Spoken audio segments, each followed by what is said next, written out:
when it comes to pressure treated wood, I have some issues with both the treatment plants and the retailers, the middle people on here. What the treatment plants do is everything that they treat has to be stamped or tagged with what the level of pressure treating is for that piece of wood. Now here is where the rub comes in, is there are a UC4A requirement, and the tag says ground contact, and there's a UC4B requirement which is also labeled ground contact. What they don't tell you is that UC4B is what the building codes require for structural in-ground use. That UC4B treated wood has 50% more treating chemical in it than UC4A. Now, when you walk into a big box store, whether it be Lowe's or Home Depot or some other big box, or you go down to your local lumber yard, the material that they have on hand in timbers, which would be 4x6, 6x6, maybe a 6x8, more often than not, it's only UC4A treated. Well, why? Well, because it's less expensive.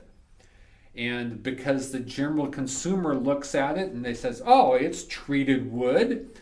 The tag says ground contact, so I must be able to put it in contact with the ground, and it rots. Well, it rots because it wasn't meant to be used that way.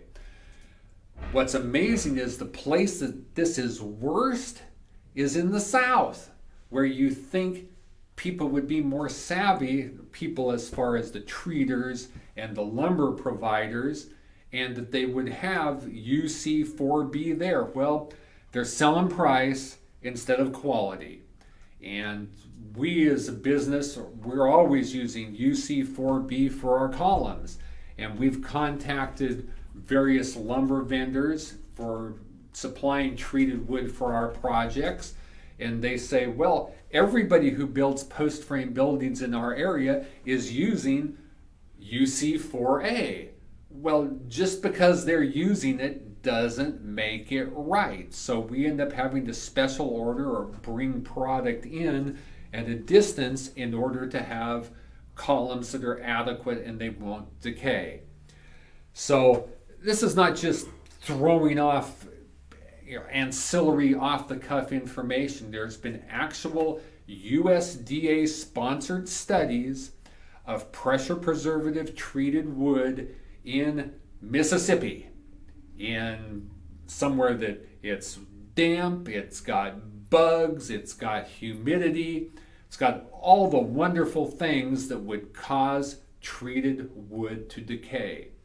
Now, they have been testing this sample lot of treated stakes every few years. They'll go and they'll dig a few of them up, pull them out of the ground, look at them for decay, put them back in the ground, and keep repeating this. This has gone on now since about World War II, and the properly pressure treated ones currently have 0 decay.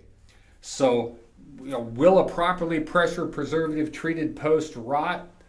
Well, maybe, but chances are that you, I, and our grandchildren will be long gone before that ever happens. So don't be talked out of embedding a properly pressure preservative treated in the ground just because of a fear factor. It's just not worth it.